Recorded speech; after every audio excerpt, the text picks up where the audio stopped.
The biggest trade in American sports that I remember Herschel Walker being traded. Remember that? It was crazy. That turned around the Cowboys. It was great. Yeah. What's the biggest trade in sports history? It's got to be the Herschel Walker. In 1989, the worst team in football traded their only star player. A deal could be finalized today that would send running back Herschel Walker, who's one of the NFL super players, to the Minnesota Vikings for an array of players and draft choices. And turned that trade into 3 Super Bowls by exploiting a flaw in how the NFL valued draft picks. This was way more than a trade. It was an elegant system hack. It was a brilliant arbitrage play. It was a movie. Minnesota thought, this college guy, hey, we'll pull one over on him. We're going to give him these 5 guys, and they'll fall in love with him, and we won't have to give up anything until the number 1 pick a couple of years down the road. That's what they thought.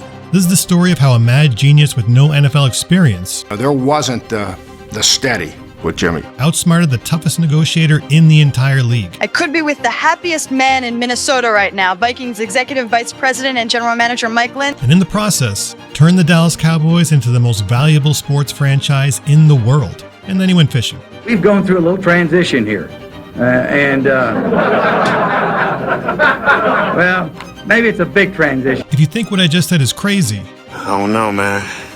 Y'all know more than me. then hold on to your seats because this is not even close to the craziest thing about this trade. This trade has everything. Power-hungry GMs, fallen superstars, boardroom backstabbing, future Hall of Famers, secret side deals, Wall Street-level financial engineering, narcissistic owners, and a curse that continues to haunt the NFL to this day. It would take me 30 minutes to explain it, and nobody really still to this day understands it. When it was all said and done, it involved 12 teams, 37 draft picks, 12 players, 14 sub-trades, 3 Super Bowls, and a whole bunch of tangents, including the invention of the first ever draft value chart. I'd like to say that the Herschel Walker trade is a movie. When you have Herschel Walker, I would say that people would rather watch that game than any NFL game that you can think of. But it's more like 5 movies, or possibly a limited-run Netflix series. Herschel Walker has put away Greg Nudge. It's hard to replace Herschel Walker, I think. There's Herschel Walker, Heisman winner. Let's have him fly the plane. So sit back, relax, and let's dive into the greatest trade in the history of sports. One owner said it's a great train robbery, but whatever it is, we're happy with it.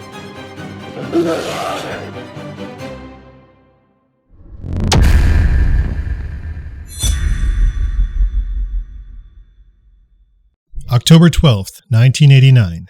The Dallas Cowboys are 0-5 on the season. They are the worst team in the league.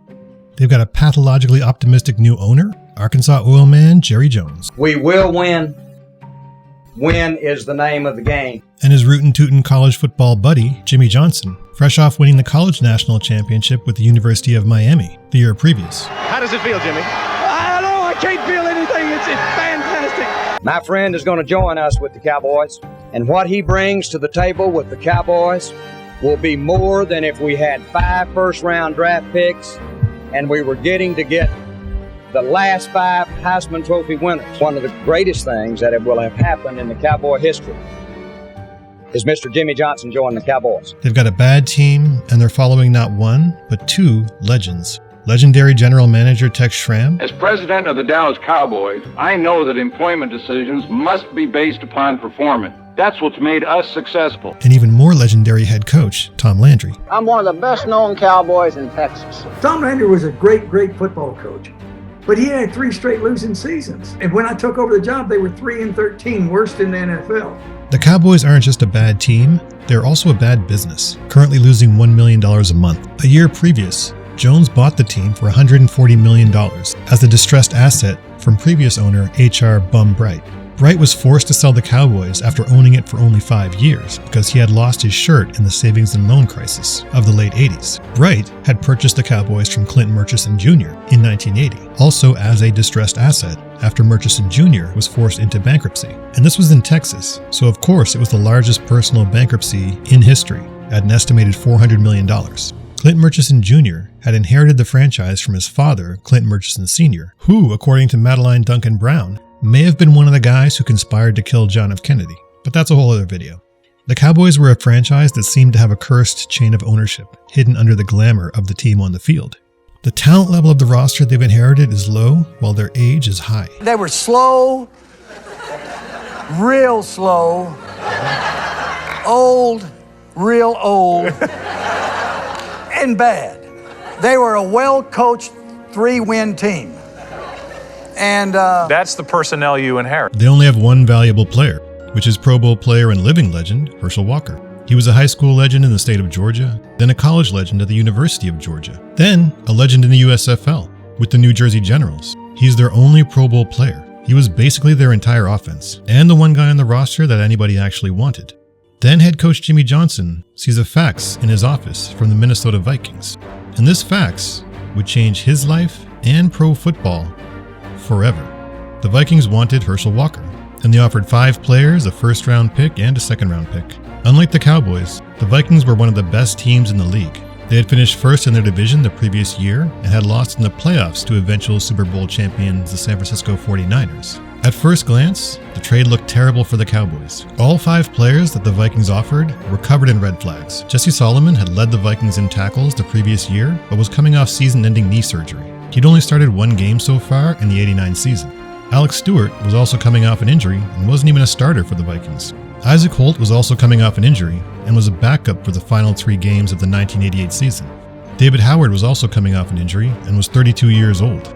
Darren Nelson was a productive running back in both rushing and receiving, but he was best known for dropping the potential game-winning pass against Washington in the 1987 NFC Championship game. Nelson was coming up on 30 as well. He'd also missed 3 games the previous year after falling down a flight of stairs. He had an acrimonious holdout in 1989, and after the Vikings refused to budge, he rejoined the team, but had already lost his starting job to DJ Dozer. The first and second round picks that Dallas received were decent assets, though. Basically, Jimmy Johnson was getting 5 cast-off players and a first and second round pick. Not great compensation for your only Pro Bowl player. But when Jimmy Johnson saw it, he got excited. And it wasn't because of the players. He didn't even want the players. He wanted something else. I was so excited. Then I had to pull back a little bit and say, we got the 5 players, and we're going to get a number 1 pick a couple of years down the road. And I couldn't tell them anymore. Because buried inside that deal was a clause, a small, almost forgettable detail that would allow him to turn this one trade into many more trades, and eventually into one of the greatest roster constructions in sports history. But to understand how he pulled that off, you have to understand the 2 men on either side of the deal, because this was beyond football. It was psychology, it was negotiation, it was game theory at the highest level. While the Vikings thought that they were playing Jimmy Johnson for a fool, little did they know that they were dealing with one of the most intelligent men to ever coach in the NFL, and he had lured them into a trap.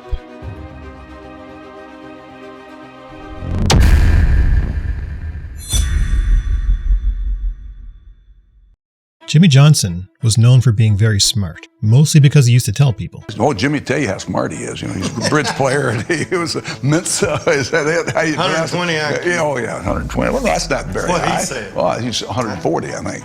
He's the smartest guy I know. Jimmy is the type of guy who is so smart that he questions everything. Grades weren't too important to him, and at one point he realized that he could skip all of his college classes and just cram the night before a test and get a decent grade. This left his days open to hustle bridge money in the student union. You could play for penny a point in the student union, and hey, there's all kind of nerds who would come in and think they're pretty good at bridge, you know. And this jock wasn't going to beat them at bridge. He would delight in rope-a-doping them out of their money. Remember that term, rope-a-dope. While in college, a random event changed the course of Jimmy's life forever. So I was taking a course in invertebrate zoology. I had a B in the class. We didn't have any more tests after midterm until the final. So I didn't go the second half of the semester. I stayed in student union, played bridge, and made some money. So I went and took the final, and it made a C or a B on the final. So I looked at my final score, and he flunked me. I'd never flunked a course in my life. I went to the professor. I said, well, I had a B, and then I made a C. I said, how can you flunk me? And he said, you didn't even attend my class the last semester. I said, you didn't give any tests. So he wouldn't change his mind. He left me with an F. And so I changed majors and went into psychology. I thought I was going to be an industrial psychologist. And so I was going to, start on my master's degree. The defensive coordinator at Louisiana Tech had a heart attack. They had copied the University of Arkansas style of defense, and they asked if I would go there and just coach for the season. Once I got into it, I realized coaching, it was really just psychology. Once he realized that coaching football was a job that utilized all aspects of his intelligence and satisfied his need for intellectual competition, he was hooked. Jimmy's mind, body, and spirit were now consumed with winning football games. He would spend the next 13 years grinding out a career as a college assistant coach, working for 7 different programs and 1 high school program. Everywhere he went, he kept learning and experimenting and refining his skills as a defensive coach and top-notch recruiter. After years toiling as an assistant, he finally got his first head coaching job at Oklahoma State. I wanted to get better, and that's why I moved so many times. I had opportunities. People wanted to pay me more money and give me a better job, and so I kept moving until I had an opportunity to be a head coach at Oklahoma State. He had already made a name for himself as the defensive coordinator, and he used the Oklahoma State job to get head coaching experience. It worked. Jimmy was a hot candidate for big-time schools. And we did some good things. You know, we went to a couple of bowl games, and I was coach of the year a couple of times, and it was good. But then the University of Miami says, hey, are you interested? Different story. Yeah, different story, and a tough spot to walk into. You know, you're there, you take over for Howard Schnellenberger, who just won a national championship. Right. Welcome to Miami. That was difficult, wasn't it? Taking the Miami job shows the type of man Jimmy was. Traditional wisdom says never follow a legend. Always follow the guy that followed the legend. As defending national champs, anything other than a national championship would be considered a disappointment. But Jimmy Johnson didn't really care about traditional wisdom. He won the chip in 1987, in a moment in which he says was the greatest of his life.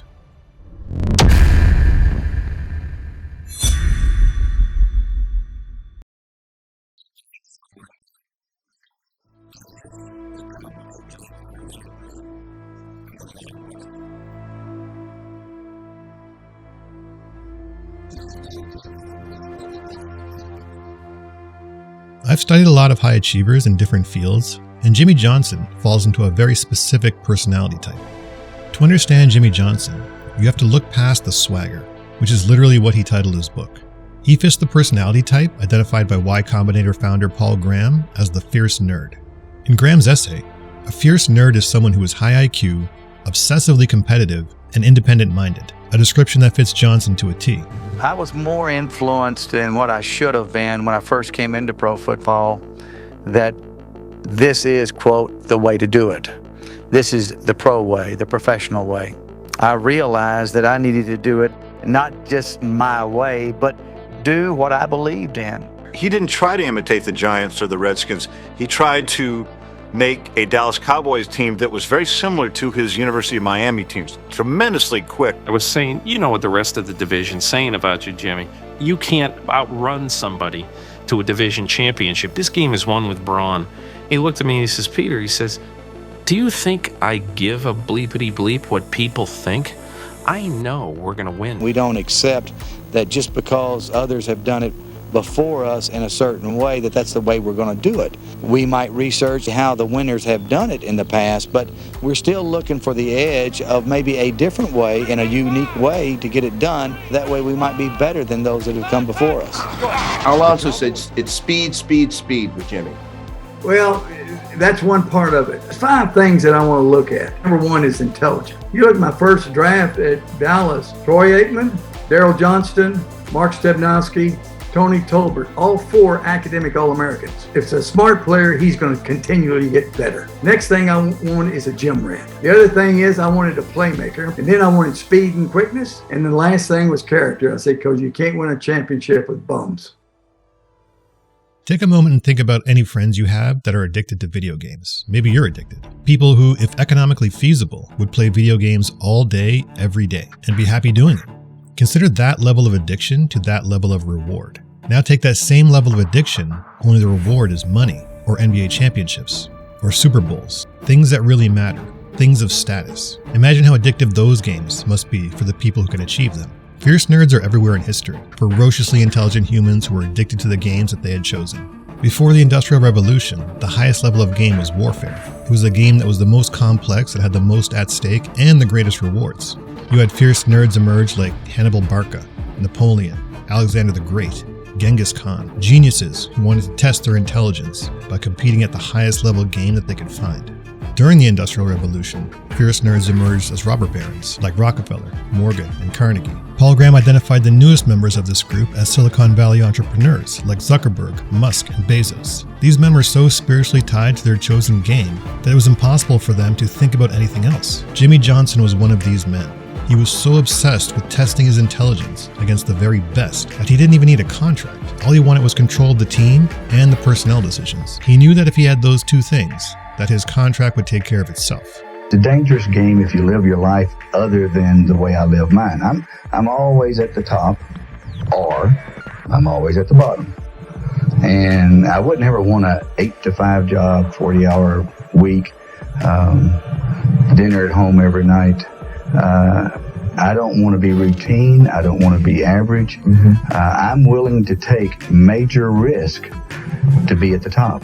He was impatient with rules and social niceties. In his book, he describes how he dislikes most structured social events. He claims he doesn't go to funerals and weddings and even forgets about Christmas and birthdays. He has zero respect for established cultural rituals. While the NFL was filled with former businessmen and executives from unrelated industries, Jimmy was a football guy to his core. His entire life was centered around winning football games. Once he accepted the job in Dallas, his kids were off to college, and he promptly divorced his wife and set her up financially so she'd never have to work again. He basically cleared his slate of all family obligations so that he could focus 100% of his energy on winning the Super Bowl, the highest reward at the highest level of his chosen game. He moved into a condo walking distance from the Cowboys facility and literally worked all day, every day, like a maniac. But to him, it wasn't work. To him, it was the most addictive video game he could find. Jimmy had a very simple formula for success. PA plus E equals P. You have so much God-given talent, and you really can't control that. You can control your effort and your attitude. Positive attitude plus effort equals your performance. You know, if you control your attitude and you control your effort, your performance is going to go up. I put in my 8 hours. You know what? During those 8 hours, you know how many other people are working? It's pretty competitive. But you work that 9th hour and that 10th hour and that 11th hour, there's not a lot of competition. You work a little longer and all of a sudden the competition falls out. You know, hard work overcomes a lot of things. I spent night and day. I lived 2 blocks from the Dallas Cowboy complex. I was over there 24 hours a day almost. I mean, really, I would go home to sleep a few hours. Both sons played football. I never saw either one of them ever play a game, because I was always trying to win a championship. I always felt like I needed to outwork the opponent. When I think of Jimmy Johnson, I can't help but see a striking resemblance to Hannibal Barca, the Carthaginian general who marched his army across the Alps into Rome 2,000 years ago, looking to test his skills as a general against the best army in the world. It might be more colorful to tell you that I was consumed with tense, suspenseful thoughts, but there were none. Oh, I was excited and happy and anxious to get started, but as for the sort of feeling a commander has as a great battle loomed. Just as Jimmy had spent 20 years gaining experience by coaching in college before he entered the NFL, Hannibal had spent 20 years gaining experience fighting battles in Iberia before marching into Rome and winning a series of stunning victories, culminating in the Battle of Cannae, which to this day is considered the greatest strategic victory in military history. Jimmy wasn't just coaching though, he was building a football masterpiece. The same way that Cannae was Hannibal Barca's masterpiece, Austerlitz was Napoleon's masterpiece, and the Cleveland Massacre was Rockefeller's masterpiece. The Super Bowl was Jimmy Johnson's masterpiece. He wanted it the same way Jordan and Kobe wanted it. Nothing in life was more important to him. Not family, not friends, not even money. If the Super Bowl was his Cannae, then the Herschel Walker trade was him crossing the Alps with elephants. It was the audacious, unexpected first move that set up every other move to follow. While his team was sitting at 0-5, Jimmy's main thought was that he needed to improve the speed and overall talent of his team. Little did I know that the talent we had at University of Miami was better than what the Cowboys had. And he was going to do that by doing something audacious and contrarian. I said, I got to change personnel somehow. He was going to trade their only Pro Bowl player, Herschel Walker. And he was going to trade him to the most ruthless man in the NFL.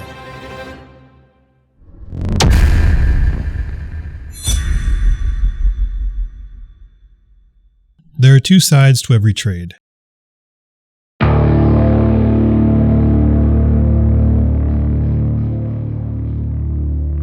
Mike Lynn was on the other side of the Herschel Walker trade.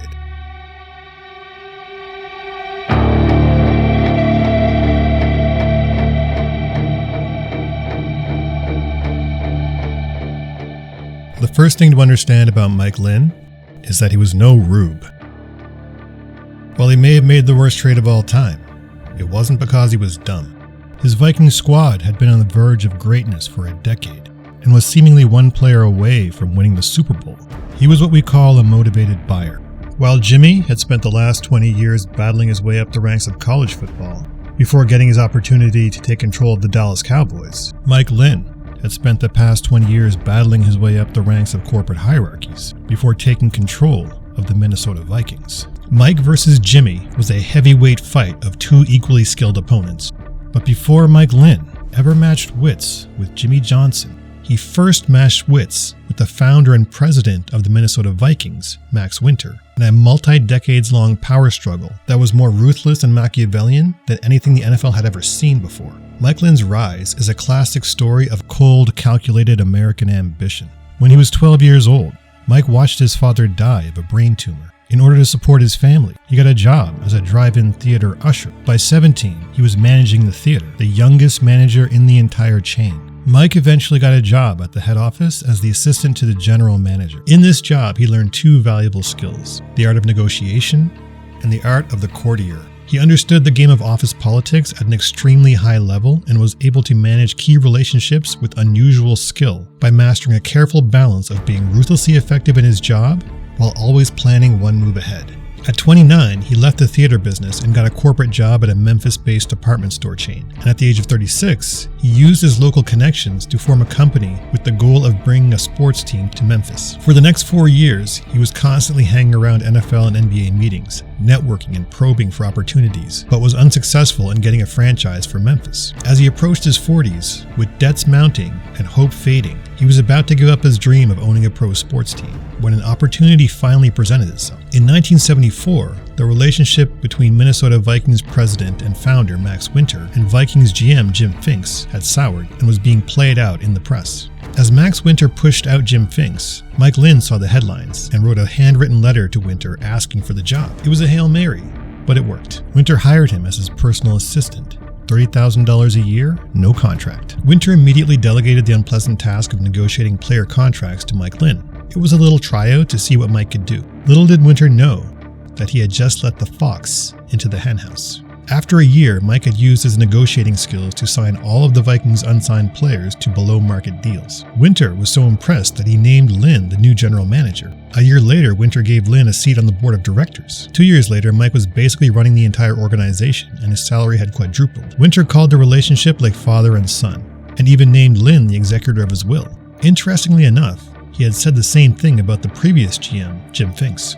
Lynn quickly gained a reputation for being the toughest negotiator in the league, consistently using hardball tactics to force Vikings players to sign lowball contracts. He was so effective in his job that along with his GM duties, Max Winter gave him the task of finally getting the Metrodome built. The building of the Metrodome was a decades-long quagmire of bureaucratic gridlock between competing interests. But Mike Lynn managed to negotiate with all the parties involved, and the Metrodome was finally built. Then in 1978, an odd thing happened. For tax purposes, the Vikings franchise was reorganized into a new ownership structure called Vikings II Inc.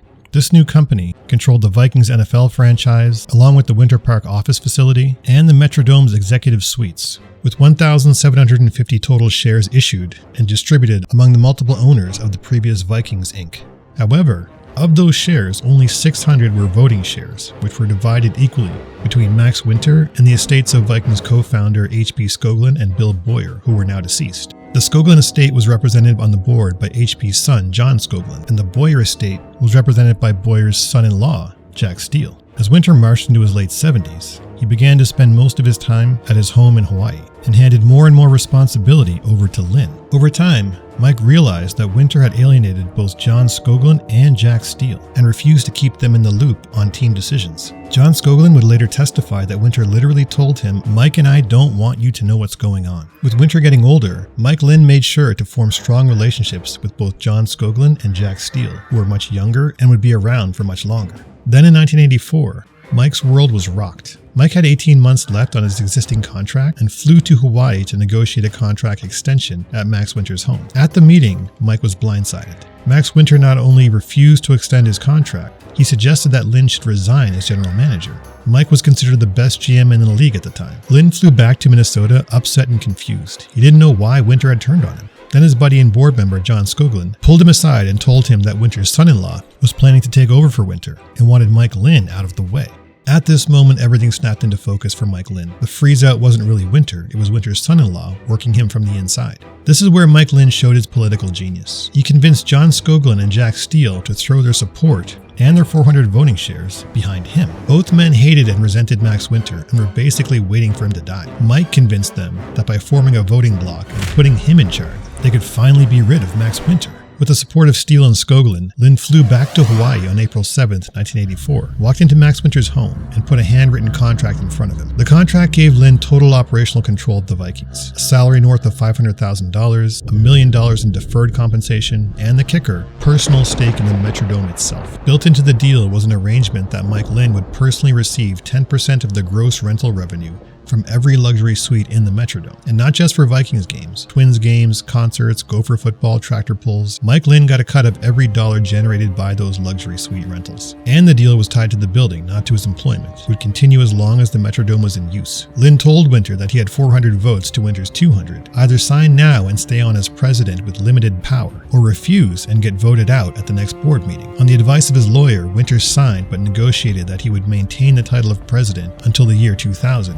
with an annual salary of $500,000. He would later claim that he signed under duress. What followed was a 4-year civil war inside the Vikings organization, with Max Winter's faction on one side and Mike Lynn's faction on the other side. Max Winter, realizing that he'd been outmaneuvered by his longtime protege, came up with a plan for revenge. At 80 years of age, he had neither the time nor the energy to fight for his team. So he brought in 2 mercenaries to fight for him. He sold his Viking shares to a group led by 2 billionaires, Twins owner Carl Poland and corporate raider Erwin Jacobs. These men were 2 of the most aggressive corporate operators in Minnesota, and they were ready to go to war to take control of the Vikings. Mike Lynn countered by recruiting his own group of rich businessmen White Knights, Wheelock Whitney Jr. and Jay Dyer. They formed an entity called BWDL Associates. The B stood for Boyer, as the Boyer estate had also partnered in the company. The Lynn faction immediately sued to block the sale of Winter's stock by citing a right of first refusal clause in the ownership agreement. The clause stated that if any of the current owners of the Vikings wanted to sell their shares, the other owners had the right to match any offer. The Winter faction countersued to have that clause thrown out, arguing that the agreement was signed only after Winter had already agreed to sell. After an extremely messy legal battle, the Minnesota Supreme Court eventually sided with Winter and allowed him to sell outside of the ownership group. The sale of Winter's stock to Poland and Jacobs was now legal and effective immediately. Both sides rushed to purchase the remaining outstanding stock. Poland and Jacobs bought David Weiner's 87 shares, giving them 887 total shares, amounting to a 50.7% equity stake, but only 200 of those shares were voting shares. Through BWDL, the Lynn faction bought the Boyer estate's 200 voting shares outright, along with all other outstanding shares, giving them 435 total shares. And by partnering with his buddy John Skoglund, the Lynn faction now controlled 863 total shares, of which 400 were voting shares. Even though Poland and Jacobs were now majority owners of the Vikings, they did not have enough voting shares to control the team. Mike Lynn controlled 400 voting shares to their 200. Once the judge's decision was handed down, Mike Lynn wasted no time. In September 1987, Mike Lynn used his voting bloc to launch a boardroom coup to oust Max Winter as president. The Vikings board, dominated by Mike Lynn loyalists, voted 6-3 to fire Max Winter as president of the franchise he had founded 30 years earlier. Max Winter, the grizzled old king of the Vikings, the man who had hired Mike Lynn as his personal assistant in 1974 and called him a son,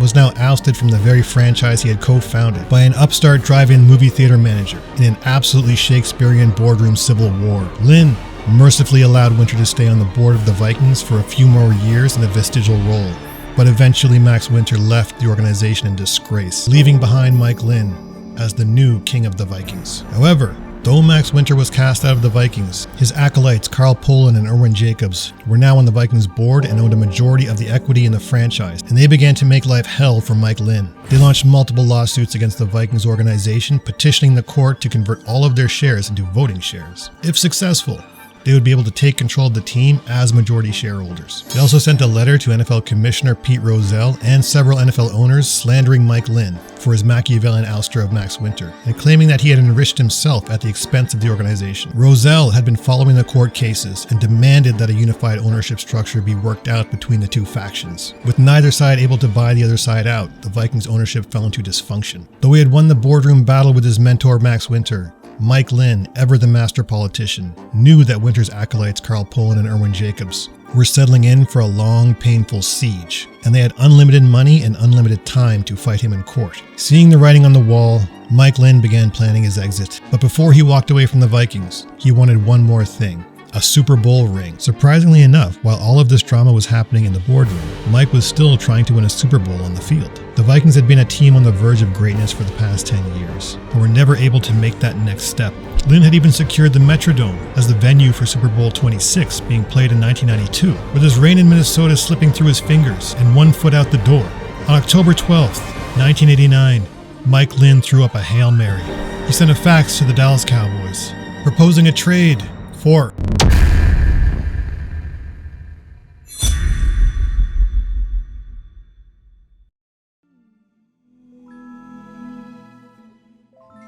When I told Jerry that we were going to trade Herschel Walker, he was kind of astonished. In 1989, Herschel Walker may have been the most overvalued player in NFL history.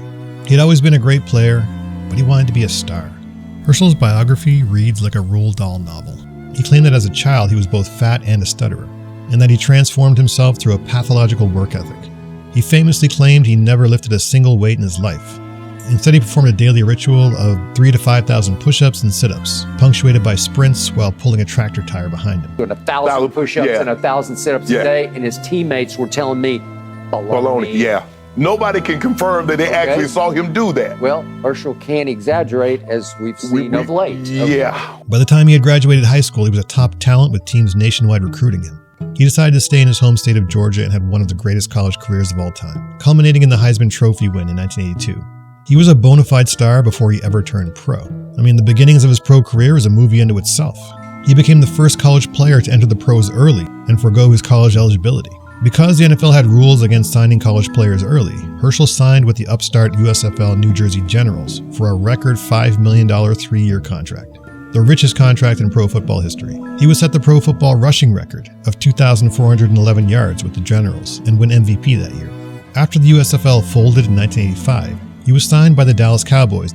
After 2 seasons sharing playing time with Hall of Famer Tony Dorsett, Walker took over the starting role in 1988 and promptly established himself as the centerpiece of the Cowboys offense. His 2019 total yards led the team. While he was playing football, though, he would seek out opportunities to promote himself by doing things that were designed to turn him into a folk hero. He got a black belt in Taekwondo, which is not that impressive, but sounds good. He was an Olympic bobsledder and a professional ballet dancer with the Fort Worth Ballet. He would do anything to draw attention to himself and was an early pioneer of personal branding. His strategy was to create a halo around himself that traveled beyond football. Casual Americans knew who he was. After his breakout 1988 season with the Cowboys, he was at the peak of his celebrity, an established NFL brand. The world saw a football icon in the flesh, but Jimmy Johnson saw him for what he was, the most overvalued player in the league.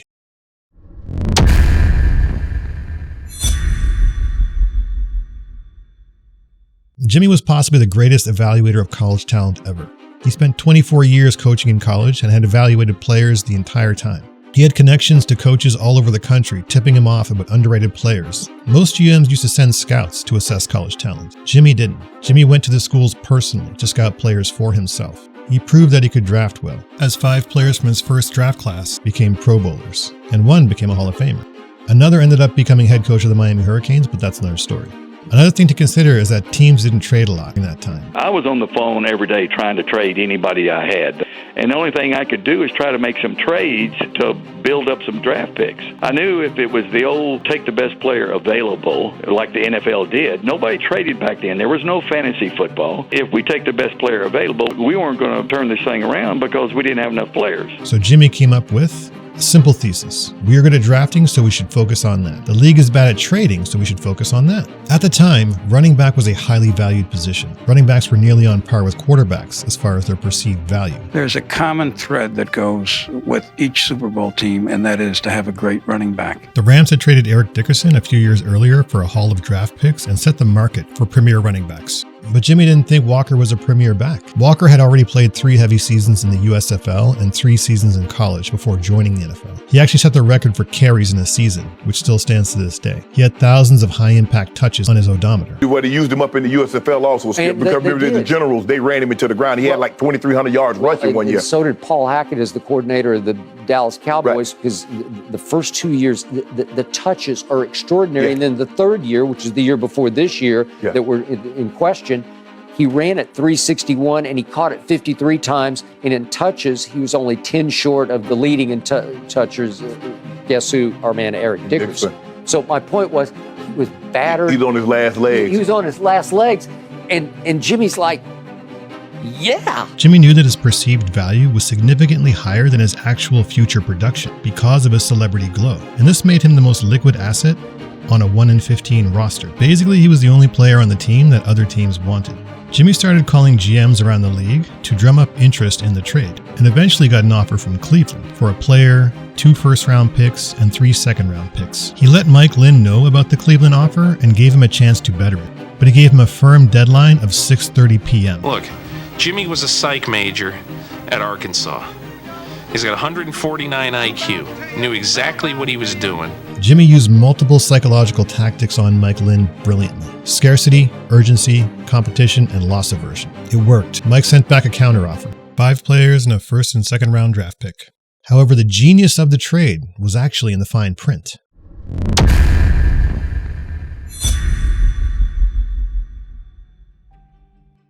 Remember that term rope-a-dope that I mentioned earlier?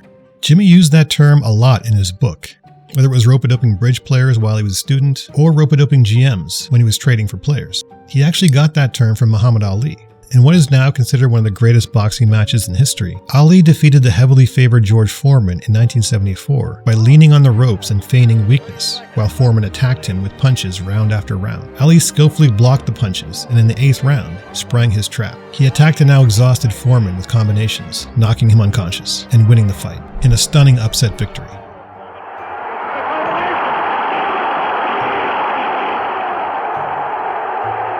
The rope-a-dope strategy is simple. Feign weakness in order to encourage your enemy to overextend themselves. Once the enemy is overextended, counterattack and destroy them. The same strategy was used by, guess who?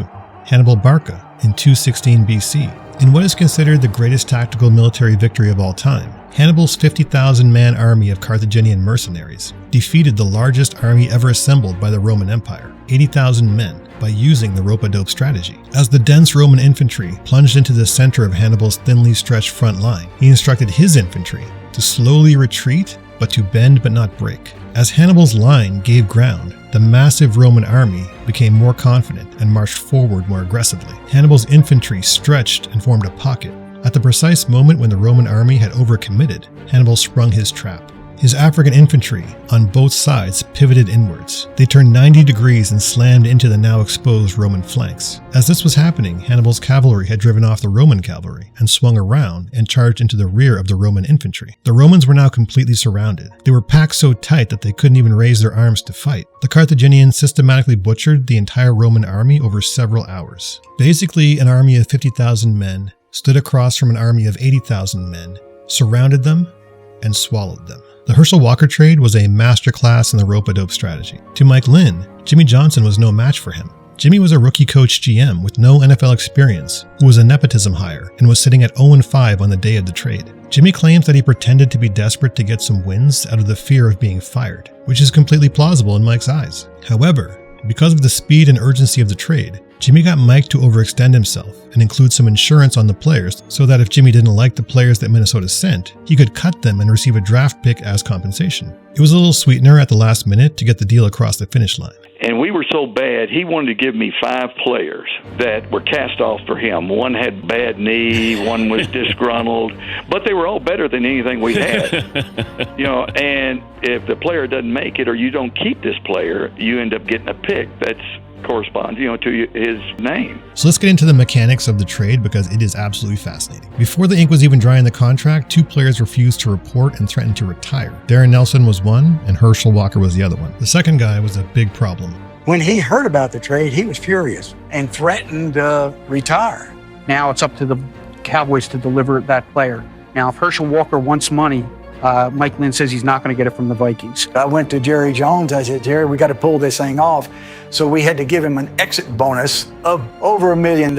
Jerry Jones gave him a $1.2 million exit bonus, along with a free house in Minneapolis equivalent to his home in Dallas, and 2 cars, including a Mercedes-Benz of his choice. It was a lot, but it got him over there. As for Darren Nelson, after he refused to report, Jimmy traded them to the Chargers for a 1990 5th-round pick. This was the first of a storm of trades that Jimmy would pull off over the next 4 years. Remember those compensatory picks that were thrown in as insurance to get the deal done? Well, they weren't the insurance. They were what Jimmy wanted all along. The players were just a smokescreen to get the picks. I knew I wasn't going to keep any of those players. I knew I was going to get picks, but I couldn't tell Mike that. And then I got to thinking, well, I've got him in a bind. If I wait until the end of the season, I can negotiate. I'm going to tell him I'm going to cut all these players, so you're not going to get anything. I said, let me keep the players and the picks, and I'll kick you back a 3 or a 7 or something. They got 5 players who are all decent players. Right. You can keep any one of them that you want. If you want them, you can have them. Right. And so they got to try out the players or send them back. Right. But they came to play for Dallas. Remember, Dallas missed on a couple of those picks, but it didn't matter because they got so many draft picks. So the mechanics of the trade are absolutely wild. As soon as Walker reported to the Vikings, he was added to the roster and started in the next game. But the Dallas side was much more complicated. As I mentioned before, Darren Nelson refused to report, so Jimmy traded him to the Chargers for a 5th-round pick. But for reasons unknown to me, Jimmy sent that 5th-rounder to Minnesota, and in exchange, Minnesota sent a 6th-rounder to Dallas. But because Nelson was no longer on the roster, it unlocked his compensatory pick, which was a 2nd-round pick in 1992. A month later, Jimmy cut Alex Stewart, which unlocked his compensatory pick, which was a 3rd-round pick, also in 1992. Then Jimmy played Jesse Solomon, David Howard, and Isaac Holt in the 1989 season, and then waited until just before the February 1st deadline, and then called Mike Lynn and told him he was going to cut all 3 players to collect their compensatory picks. The language of the trade was very clear, in that if Jimmy cut any of the players, then Minnesota was not allowed to re-sign them, and neither was Dallas for that matter. So the players were a sunk cost as soon as the trade was consummated. So Mike had already lost all 5 players, along with a 1st-round pick, 2 2nd-round picks, a 3rd-round pick, and a 6th-round pick. And if Jimmy carried through on his threat, he was about to lose 2 more 1st-round picks and a 2nd-round pick. This is where Jimmy sprung his trap. He told Mike that if he let him keep the remaining players along with their compensatory picks, that he would send him back 2 3rd-round picks and a 10th-round pick. A 10th-round pick is basically worthless. It was just included to make the deal look a little bit better for Mike. Mike chose to believe him, and he took the deal. So the Herschel Walker trade was actually 3 trades in one. So Jimmy was able to keep the draft picks, which were his priority, and also keep the players from the trade that he liked. And it only cost him 2 3rd-round picks and a 10th-round pick, which Jimmy felt were worth it for the players he wanted to keep. I've never seen anyone else do something like this, but if you have, drop a comment and let me know, because Jimmy Johnson is just getting started. But what nobody understood at the time, or even now, is that Jimmy didn't view draft picks as draft picks. He viewed them as draft capital. He also viewed the draft in a much more sophisticated way than anyone else.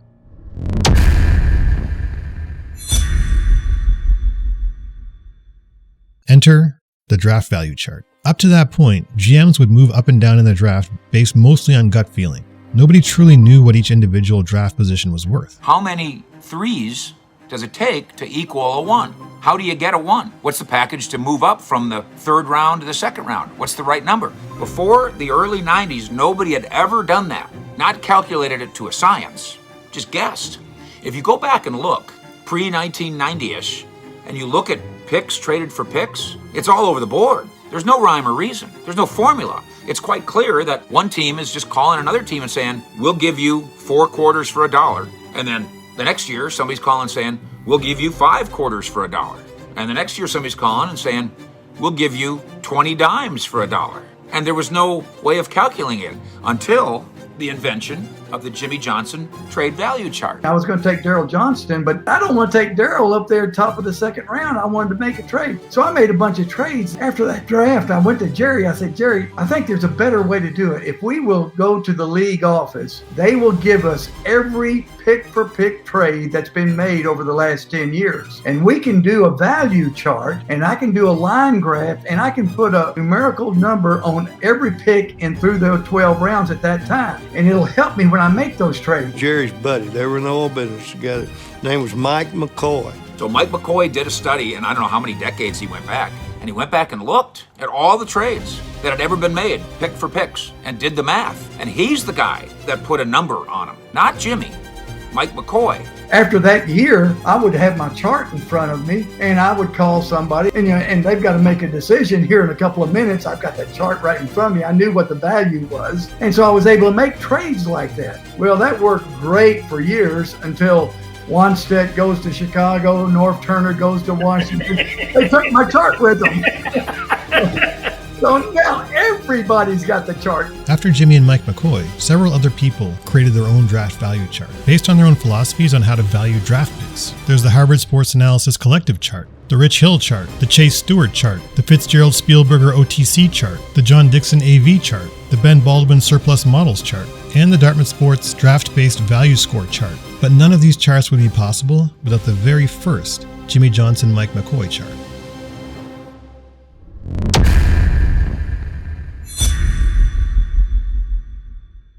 Armed with a war chest of draft capital and the only price list in the league, Jimmy Johnson began a 3-year spree of high-frequency trading. As brilliant as the initial Herschel Walker trade was, it was child's play compared to what would happen next, as Jimmy Johnson would deploy the assets from that one trade to make a plethora of more trades to acquire even more draft picks. His theory was that the more hands you play, the more chances you have to win big. We weren't going to play with scared money. We were going to take chances. We were going to do things that we believed were right, regardless what the NFL did.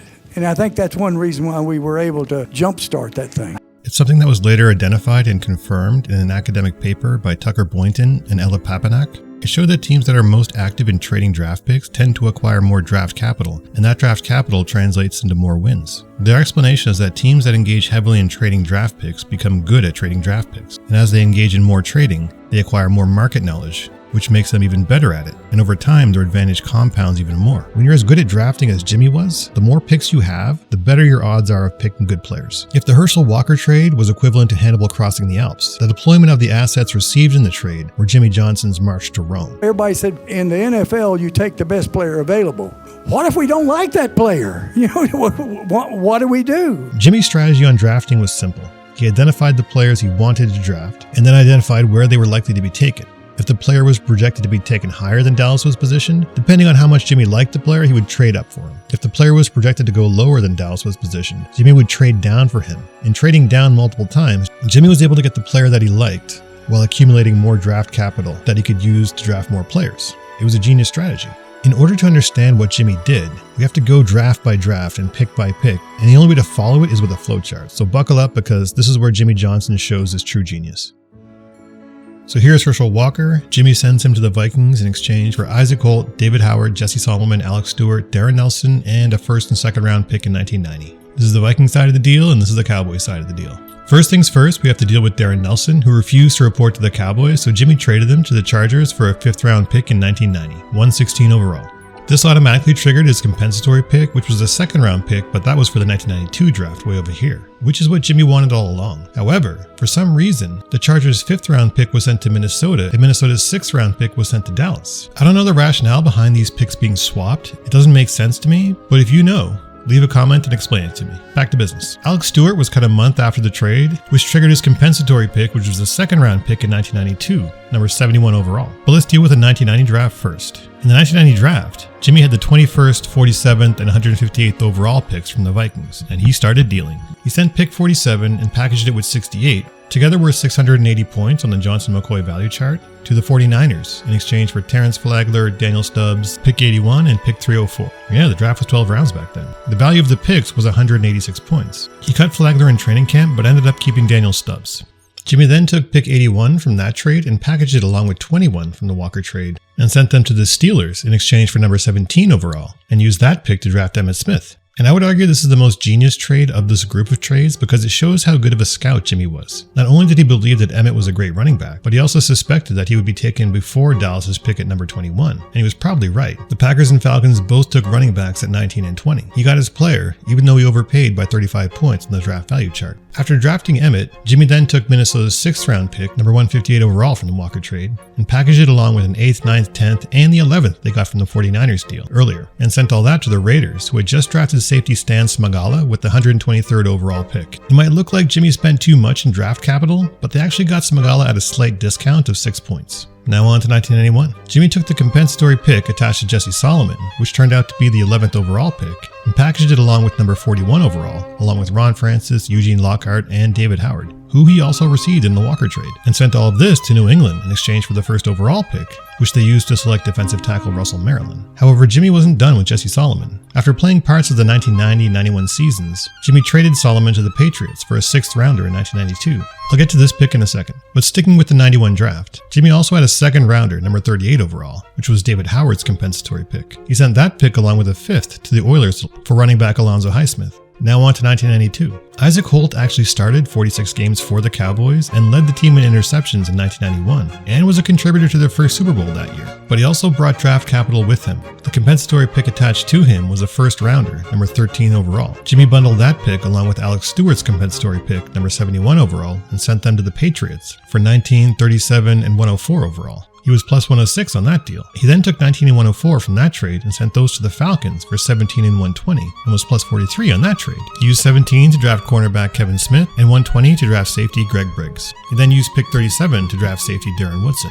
Remember that 6th rounder that he got from New England when he traded away Jesse Solomon? He used that pick to draft tight end Fallon Wakasey. And remember Darren Nelson? His compensatory pick was number 40 overall in 1992. Jimmy dealt that pick to the Chiefs for 47 and 74 overall and was plus 150 on that deal. He sent both of those picks to Washington for 56 and 58 overall and was plus 10 on that deal. He sent 56 to Detroit in exchange for 82, 109, and 250, and was actually minus 83 on that deal. He used those picks to draft defensive tackle James Brown, offensive guard Tom Myslinski, and defensive back Chris Hall. And with his final pick, Jimmy drafted Clayton Holmes. Now let's look at the Vikings side of the deal. Remember that 6th round pick that Jimmy sent to Minnesota after he traded Darren Nelson to the Chargers? They used that pick to draft wide receiver Reggie Thornton, who ended up a backup for 1 year before being cut. He had exactly 1 career reception. And remember those picks that Jimmy sent to Mike Lynn when he renegotiated the Herschel Walker deal in order to keep Jesse Solomon, David Howard, and Isaac Holt? The Vikings used the 10th round pick to select wide receiver Pat Newman, who was cut in training camp. They used the 3rd round pick in 1990 to select tight end Mike Jones, who was a backup for 2 years before being cut.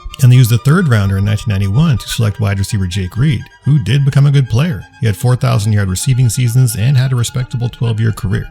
As for Walker, surprisingly the Vikings didn't use him as a full-time starter. In his 3 years in Minnesota, he was pretty average while splitting carries with other running backs. He would sign with the Eagles and have a redemption year in 1992, had a cup of coffee with the Giants in 95, before closing out his career with, guess who? Dallas Cowboys in 1996 and 97. After retirement, he was up to his old tricks. He fought in 2 MMA matches and went full MAGA. Trump named him the U.S. ambassador to the Bahamas in 2024. Now let's find out what happened to all the players that Dallas drafted, because it's really surprising. Defensive end Daniel Stubbs was a player that Jimmy had coached while he was at the University of Miami, and he proved to be a solid short-term contributor. He led the Cowboys with 7.5 sacks in 1990. However, Dallas released him after the 1991 season. Stubbs went on to have a respectable career, recording a career-high 9 sacks with the Bengals in 1992, and later reuniting with Jimmy Johnson in Miami from 1996 to 98, but he didn't contribute to the Cowboys' Super Bowls. Emmitt Smith stands as the crown jewel of the Herschel Walker trade and is arguably the greatest running back in NFL history. If you just traded straight up Herschel Walker for Emmitt Smith, it would be thank you very much. Yes, because Emmitt was an MVP, a Super Bowl MVP, all-time leading rusher. He powered the Cowboys' running game to 3 Super Bowl championships. He made 8 Pro Bowls, earned 4 first-team All-Pro selections, and won 4 NFL rushing titles. He was inducted into the Cowboys' Ring of Honor in 2005 and the Pro Football Hall of Fame in 2010. If Dallas had received only Emmitt Smith from the Herschel Walker trade and nothing else, it would still rank as among the greatest trades in sports history. Stan Smagala unfortunately never developed into the contributor that the Cowboys hoped for when they traded for him. He was a backup and was released after the 1991 season. Russell Maryland was another player that Jimmy had coached at the University of Miami. He became the first defensive tackle selected first overall in the modern draft era. He became the anchor of all 3 of Dallas's Super Bowl championship defensive lines, earning 1 Pro Bowl selection. Also interesting is that Jimmy wanted to upgrade the defensive line overall in that draft and picked 4 more defensive linemen, one of which was Leon Lett, who was taken in the 7th round and had a better career than Maryland, who went first overall, showing how important it is to have a lot of draft picks because every draft pick is a chance at a great player. They also got Eric Williams in that same draft in the 3rd round, so volume matters when drafting. Alonzo Highsmith was another player that Jimmy had coached at the University of Miami, but he arrived in Dallas as damaged goods. His once promising career was already derailed by injuries. He served as Emmitt Smith's backup for 2 seasons during the Cowboys' rebuilding phase. Dallas released him after the 1991 season. After retirement, he actually had a respectable professional boxing career, with a record of 27 wins, 1 loss, and 2 draws. Kevin Smith started immediately as a rookie in 1992 and never relinquished the role. He played for 8 seasons with Dallas and was a starter on all 3 Super Bowl teams. While he never made the Pro Bowl, he delivered exactly what Dallas needed from the 17th overall pick. 8 years of quality, dependable play at a critical position.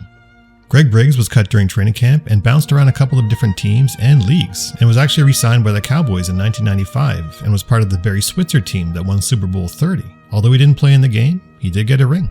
Darren Woodson became the heart and soul of Dallas's defense for 12 seasons. He was a starter on all 3 Super Bowl championship teams and made 5 consecutive Pro Bowls and earned 3 first-team All-Pro selections. He retired as the Cowboys' all-time leading tackler and added 23 interceptions and 11 sacks to his resume. He was inducted into the Cowboys Ring of Honor in 2015 and has been a Pro Football Hall of Fame finalist. Fallon McCasey was a backup for 2 years before washing out of the league. James Brown was cut during training camp and ended up signing with the Jets and became a starter with them, and later was signed by, guess who, Jimmy Johnson, when Jimmy Johnson was coaching the Dolphins. He started for the Dolphins for 4 years. Tom Myslinski got injured during training camp and ended up bouncing around the league for 7 years before signing with Dallas again as a backup guard in 1999. After he retired, he became a strength and conditioning coach and invented this thing called the Tunch Punch Ladder. Chris Hall was one of 7 defensive backs drafted by Dallas in 1992, as Jimmy felt that he needed to upgrade his secondary overall. He got cut in training camp, but signed with the Frankfurt Galaxy and led the World League in interceptions 3 years in a row. And with his final pick, Jimmy took Clayton Holmes, who was mostly a special teams player, but he was a major contributor to their first Super Bowl, where he recovered a fumble. So when it was all said and done, of the 12 players acquired, Dallas got 4 Super Bowl starters, 3 Pro Bowlers, and 1 Hall of Famer. Here's how the trade compares based on a measurement called weighted average value. It was a metric invented by Pro Football Focus and has become the industry standard to measure how valuable a player's contribution is. Here's how Dallas' side turned out based on WAVE, and here's how Minnesota's side turned out. Dallas almost quadrupled Minnesota in WAVE. And check out this chart which shows Jimmy's pick-for-pick efficiency. He got the better part of all but 2 trades. He overpaid for Emmitt Smith by 35 points, but it was clearly worth it. And it wasn't luck. Jimmy literally recruited Emmitt in high school and then coached against him in college. He had a massive information advantage with that one player, and he felt that he was undervalued, and he was right. He also overpaid for these later round picks, but you can't win them all. Overall, he was plus 197 on his pick-for-pick trading, with almost 4% return on draft capital invested. I also made a list of secondary picks that were in Jimmy's hands at some point and were traded away. Here's a recap of the entirety of Jimmy's allocation of the Herschel Walker assets. Basically, he traded away 611 points of draft capital and 1 player, and got back nearly 5,000 points of draft capital and 5 players. He then spent another 792 points of draft capital and 4 more players. So overall, he spent 1,403 points of draft capital and 67 points of WAVE, and received in return 5,714 points of draft capital and 60 points of WAVE. He might have lost on WAVE, but he won big on draft capital. Anyway, the reason I made this flowchart in the first place is to illustrate that this is how the rest of the league was thinking about the draft, and this is how Jimmy Johnson was thinking about the draft. It's a graphic illustration of one man's intelligence compared to his opponents, and it's very clear to me that even though he had 0 NFL experience, Jimmy Johnson was light years ahead of the rest of the league in his level of sophistication as a general manager. By the way, if you'd like a PDF of this flowchart, I'm giving it away for free to anyone who signs up for my newsletter. It's a newsletter about deals of all kinds. Sports deals, business deals, and even political deals. New deals and historic deals. So sign up if that sounds interesting to you and you'll get this flowchart. Also, the first 500 people who sign up will get PDFs of these 2 boxing posters as well. So all that if you sign up for my newsletter.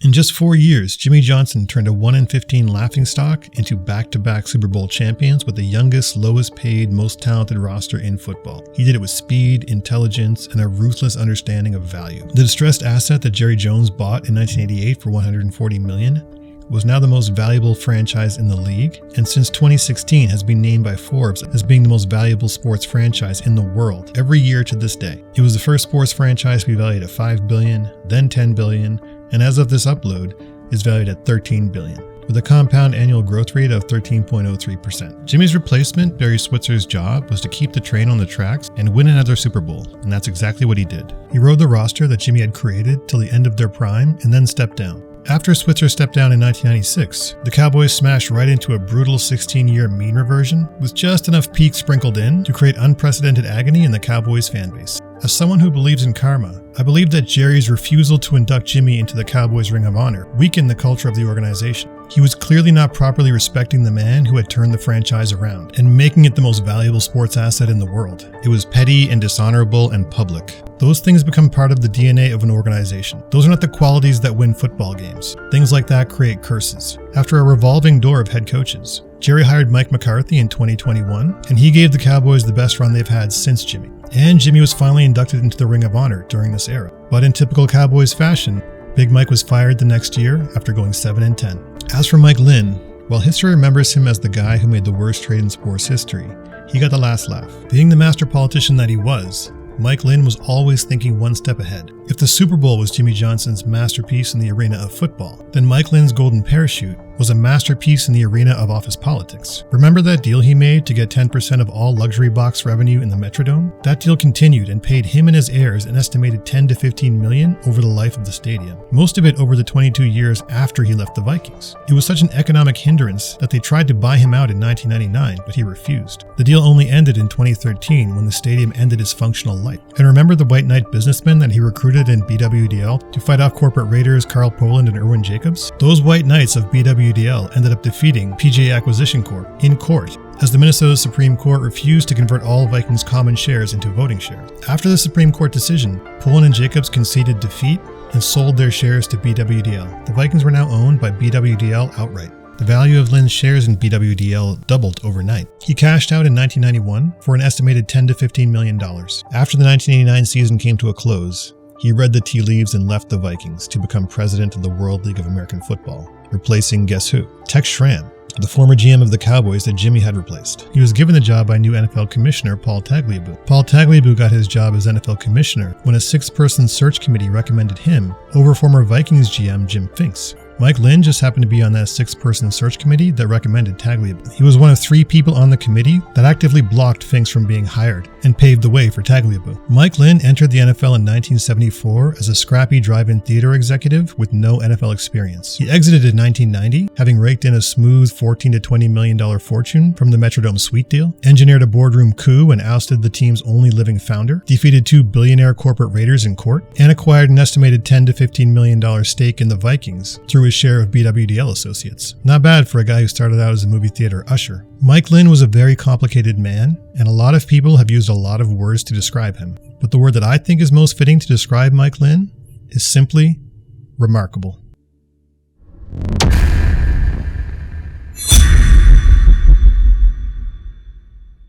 As good as Mike Lynn was at office politics, Jimmy was equally as bad. The first law of Robert Greene's 48 Laws of Power is never outshine the master, or in Jimmy's case, never outshine the owner of the team. He refused to give Jerry Jones any credit for building the team. The beginning of the end of the Cowboys dynasty was actually caused by Bob Costas, of all people. True story. Do you respect his football knowledge? Yeah, I respect Jerry's football knowledge as an owner and as somebody that loves the game. But you don't respect him as an equal, then I'm inferring to you in terms of football knowledge and judgment. Well, I think that, I know because I have spent 30 years, learning what I know right now. And not just Jerry, but someone that hasn't been doing that for 30 years. I don't know that I would have them as an equal football knowledge, as what I have. You have a problem with that? It shouldn't be. I have no problem with that at all. The facts are that I have no problem at all with when Jimmy responds to me saying I can coach the living you-know-what out of the team, with him basically saying, hey, I think that brings a smile to my face, but let's get serious. We got to beat the Buffalo Bills. Seems pretty apparent. There's some overlap between the two of you guys in background and in your present state of mind, your goals, your approach, but there are also enough differences and separate strengths that you have a tremendous partnership out of this. Hey, I feel good when I'm around Jimmy. One of the reasons I feel good is because I got a lot of confidence in him. I know he can get the job done. Certainly, if Jimmy, in any way, personality-wise, was so offensive to me that I couldn't live with it, then we'd make changes. That's just not the case. And occasionally I do get offensive. If I didn't know better, I would think one of those guys is lying. But since I know better, I know both of them are lying. The line of the day so far. Coach Johnson, Mr. Jones was inseparable until that Costas interview. That one moment created the first crack in the relationship, and that crack just kept getting wider and wider and pettier and pettier. We had a little conflict when I traded for Tony Casillas. He was talking about how he traded for Tony Casillas. I said, you don't even know what position he plays, you know? Well, that's when I knew that things were going to be a conflict. So Jerry Jones actually said to Jimmy Johnson one time when ESPN had those cameras in the war room on draft day, when the cameras come on, act like you're talking to me so that people will think I'm involved. Jerry would pull you off to the side if you were a beat writer and say, you know, I really made that Charles Haley trade. It just seemed like Jerry wanted more. He wanted to be closer to the team. Well, I wanted everybody to stick to their expertise. That must have been a sock in the gut. Peter, it hurt. I lived 3 blocks from the office. I mean, I put in 5 years there of doing nothing, sacrificing my family, you know, to try to rebuild the guy. Tom Landry's one of the greatest coaches ever. But he had 3 straight losing seasons, and they were the worst team in the NFL at 3-13. And so to take that team and to rebuild it, not only into a Super Bowl winner, but the youngest team in the league to win the Super Bowl that was going to be really the team of the 90s, I was proud of that. And, you know, I was proud of our accomplishments. And for him to say 500 coaches could win, you know, with that team, the only response I had was, yeah, but I was a big part of putting together that team. You know, maybe 500 couldn't do it, but maybe there 20 or 30 could have won the Super Bowl with them. But I helped put that team together. And so it hurt. In March 1994, just weeks after winning his second Super Bowl, Jimmy Johnson and Jerry Jones sat across from each other and mutually agreed it was over. We have mutually decided that I would no longer be the head football coach with the Dallas Cowboys. I remember asking you a question, when's the last time you cried? And at the time, and you said, I cried when I had to tell my father that I was no longer the coach of the Cowboys. And he said, it's going to be all right, son. And you said, and it was all right. Yeah. You remember that? Yeah, I remember telling you that. I mean, he knocked on my door after I'd had the press conference that, you know, I was leaving Dallas, and that's when I told him, you know, it was not easy, you know, for me to walk away from Dallas, but I knew that it was the best thing for me. Because, you know, one thing I've always done, whether or not, you know, Dallas or Miami or leaving the Dolphins or whatever, is I was going to do things that make me and my family happy. Mm-hmm. And that was the most important thing. If you're not happy doing what you're doing, you need to move on and do something else. Partnership that had built a dynasty had become too toxic to continue. The Jimmy and Jerry relationship is a classic example of the principal-agent problem. The principal-agent problem describes any situation where one party, the principal, hires or delegates authority to another party, the agent, to act on their behalf. But the agent has different interests, different information, or different incentives than the principal. And the principal can't perfectly monitor or control the agent. It creates a problem, hence the principal-agent problem.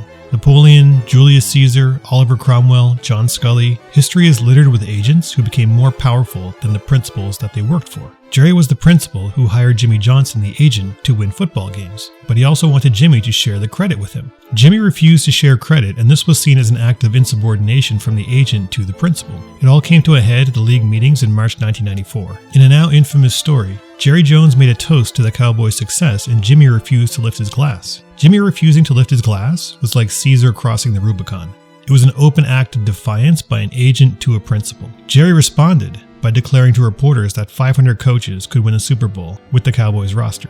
Jimmy was rightly offended and agreed to have Jerry buy out his contract and step down as the Cowboys head coach. The principal and the agent could no longer coexist. Just as Jimmy fell victim to the principal-agent problem after winning back-to-back Super Bowls, Mike Lynn actually faced the same problem in Minnesota with Max Winter, but Lynn was able to outmaneuver Winter in the boardroom, and in his case, as the agent, he was able to defeat the principal. Hannibal Barca also faced the principal agent problem 2,000 years ago. After marching right into Rome's backyard and winning a string of victories against Rome's best armies, culminating in the flawless victory at Cannae, Hannibal was poised to launch a siege on Rome that would end the conflict for good. However, while he was in the field winning victories against Roman generals, back home in Carthage, he was being outmaneuvered in the Senate by his political enemies. When Hannibal asked the Senate for reinforcements and supplies to finish off Rome, he was denied by the very same people he was fighting for, as they felt he was growing too strong. Hannibal could defeat any army in the world on the battlefield, but he could not defeat his political enemies in the Senate. Jimmy, Mike Lynn, and Hannibal Barca all had to face the principal agent problem.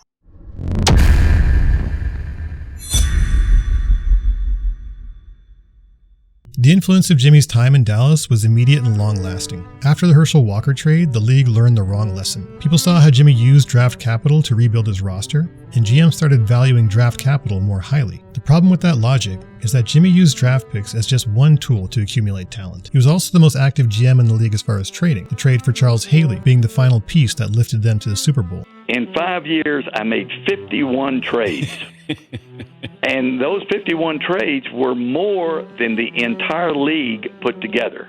He was also the most active GM in the league as far as signing street free agents. The first year or so, it was like a revolving door. People would run in and run out, and we'd have different guys on the team that we didn't even know. Or we had like tryouts on our off days here. In one instance, we brought in a player on Monday, and we worked him out, and we signed him on Tuesday, and he was in the team picture on Thursday, played in the game on Sunday, and we cut him on Monday. And he's one of the most active GMs in the league as far as signing Plan B free agents. At the time, every NFL team had to send the league a list of 37 protected players on their roster. Any player not on that protected list was free for any other team to poach them, and the team that poached them didn't have to send any compensation to their old team. Jimmy led the league in Plan B signings during the peak of this era. Most teams signed an average of 2 to 4 players per year, but Jimmy tripled that. He got impact players like James Washington and Jay Novacek as Plan B free agents. To help facilitate his plan, Johnson turned to the relatively new avenue of Plan B free agency to bring in potential players who perhaps hadn't been given a fair chance in their previous stops. Some of the moves, including signing James Washington in 1990, proved brilliant. There were some things that James Washington probably didn't do exactly right, but he was a good player. Right at the goal line, it's a touchdown! It's a touchdown to Novacek! Plan B free agency was going on in 1990. The Arizona Cardinals were going through a change of coaching staffs, and he somehow got lost in that shuffle. Fortunately for us, we were able to get him. Basically, Jimmy used whatever mechanisms he could to bring in talented players, whether it was through the draft, through trades, or through free agency. It was his eye for talent that gave him his advantage, not the draft picks. He happened to have an asymmetric information advantage in scouting college players, which helped him draft well. You know these players. You've been in their homes. You know their parents. You know what kind of upbringing they had. And so you know their background. That's going to give you a big advantage in drafting these players. And even players that you didn't recruit or you didn't coach, you coached against them. I figured out that my strength was evaluating talent. That's what I learned about myself at the University of Miami, is really play to my strength, evaluating talent. The league watched Jimmy stockpile draft picks and concluded that draft picks were the answer, so they hoarded them. They overpaid for them, and the value of draft picks went way up, while the value of veteran players went way down. Draft pick inflation became a real thing, with draft picks being valued higher and higher as time went on. The market didn't really correct until 2017, when Les Snead of the Rams famously said, "F them picks, we'll use them to go win more Super Bowls." And implemented a strategy that was contrarian to the Jimmy Johnson strategy. Snead and McVay realized that draft picks, and first-round draft picks specifically, had become overvalued, and veteran players had become undervalued, so they adopted an anti-Jimmy strategy. In 2018, they traded their first-round pick for veteran wide receiver Brandon Cooks, and since then they have consistently traded away first-round picks for veteran talent. While the value of draft picks exploded, the value of running backs plummeted, with teams refusing to pay large contracts to veteran running backs, believing that they could acquire equivalent talent by drafting running backs. So the Herschel Walker trade changed the market for draft picks and running backs in 1989, and the market didn't correct until the Brandon Cooks trade in 2018, which I believe is the start of Les Snead and Sean McVay's anti-Jimmy strategy. But Jimmy never thought draft picks were sacred. He thought they were currency. Currency is only valuable if you spend it better than the other guy. Jimmy didn't win because he had picks. He won because he had an information advantage. He could evaluate college talent better than anyone else in the league. The picks were just the chips he used to press that edge. Take away the scouting, and the picks are worthless. The league copied the chips and missed the edge.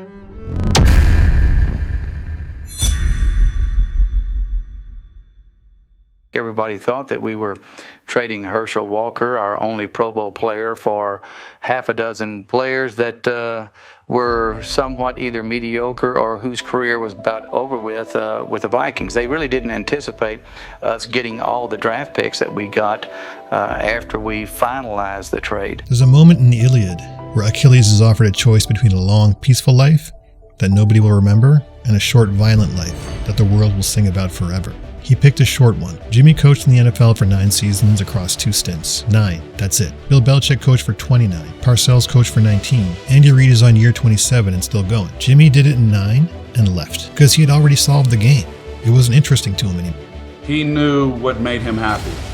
And it wasn't about money. It wasn't about fame. It wasn't about celebrity. It was none of those things, because he could have made a lot more money being a GM for any number of teams in the National Football League. But what made him happy was fishing and living there in South Florida, in the Florida Keys. And so he got out of coaching when he could have still continued to do it. And he's living his life and really enjoying each and every moment. And he's not, I go see him frequently. As I said, I'm going to see him this weekend.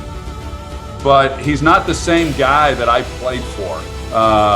He was a very complicated, driven individual, maniacal in his desire to win and prove. Because at that time, a college coach hadn't enjoyed success in the NFL, and he was determined to show that he could do it and prove that he could do it, and he did. He's shown up at the most competitive arena he could find, played it at the highest level, became the first coach to win both a college and an NFL championship, beat the toughest negotiator in the league, rewrote the rules for roster construction, built the most valuable franchise in sports, and then walked away and went fishing. For those of us that played for Jimmy Johnson, he would give a speech about being the best. And if you were with the Cowboys for any length of time, you heard this speech probably a dozen times. The premise of the speech is built around one simple question. How many people can say that at some point in their life, they were the best? Jimmy Johnson's taking his team from the absolute worst to the absolute best. Whether that's the best CEO, whether that's the best stage manager, whether that's the best attorney, dentist, doctor, whatever it may be. And it's not just related to professions. You know, Jimmy would say, hey, what about being the best husband? What about being the best brother, the best father, the best mother? And when you think about it, there's not many people that can say that, because they don't have an opportunity to really be put on a platform where you can truly measure yourself and say that you were the best. For those moments in time, we were the best. And that's a great feeling. He really does just want to enjoy each and every moment. I mean, there's not a guy on the planet who's enjoying life more than Jimmy. Jimmy Johnson is a true American original, and his legacy will live on in history, just like Hannibal Barca. You can live your life influenced by others, or you can believe in something and people will say, hey, you're stubborn, you're foolish, you're crazy. But if you believe it, you're going to work to make it happen. We don't ever live our lives right down the middle. We're either here or we're there. And let me just say to all of you, when my day comes, I'd like for people to say he had a passion for living. How about them Cowboys?